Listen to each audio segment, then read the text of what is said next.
International communities has been overwhelmed how the youths of Nigeria has said no to corrupt leadership in Nigeria by standing with the man called Peter Obi. They said they are obedient to labor. Struggling to get themselves inside in order to do their registration. It's been a tough battle for like a while now. This morning when we arrived here, they were seated at the stadium. They were seated at that seat.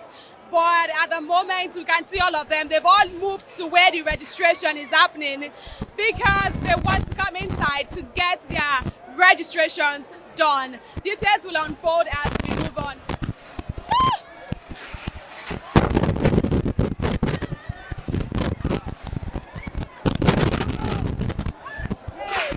Peter Obi of the Labour Party is the right choice among Nigerian youths as presidential candidate for the country come 2023 election.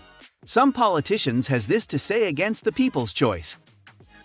The question is, are you optimistic about the alliance with Mr. Peter Obi? Do you think it will happen? Yeah, well, I believe that it will happen, but I believe also that there are some challenges that we are having, especially from the side of the Labour Party itself, because there are so many influences, some on their side, positive, and even the negative side. We have a situation today where there are some people who are in other parties who are always also influencing the decision of that party, which I believe is not good for the party. I've just reading in the social media and even people very close to the party that the presidential candidate is very close to one of the leaders of the PDP, which we are trying to verify, but I think the source is very genuine. That is contact with him while he is in a party, the PDP, supporting the candidature of a presidential candidate from the north in that particular party, and of course saying that the presidency must go to the south and the other party that's in our alliance.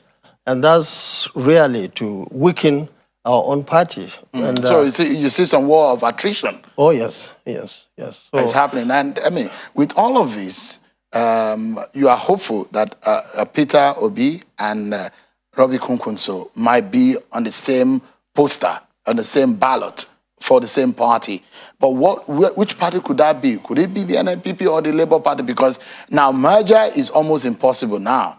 You probably will use either of these political parties. Would it be NNPP or Labour Party? Well, my belief is that there are so many modalities that can be worked out to work together. It's just a matter of getting the right caliber of people to sit down and look at the situation as it is. Now, you see, the major issue as it stands today is the issue of who becomes the president, who becomes the vice president.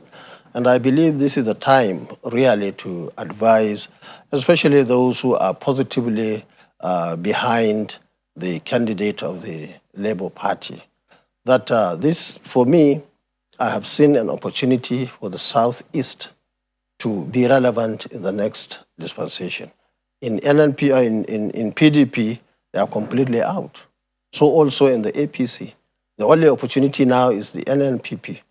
Now, we are aware that in the social media, a lot of work is going on. The young men and women, especially of the Southeast extraction, are working towards getting a presidency.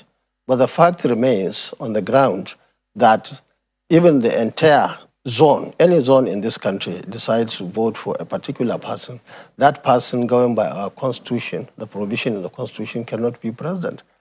And I think the Constitution was deliberate to ensure that everybody is involved in the country. And I believe that it is in the interest of the Labour Party and the NNPP, and even in the interest of this country, because we have seen a situation today where many people in the Southeast believe that they are being marginalized. And it will even be worse, actually, if they are not involved in the 2023 project. because LP, as it stands today, certainly it cannot win election. Really? Oh yes, it cannot win election. You cannot win a presidential election. Not Why in do you 20. think? This is Politics.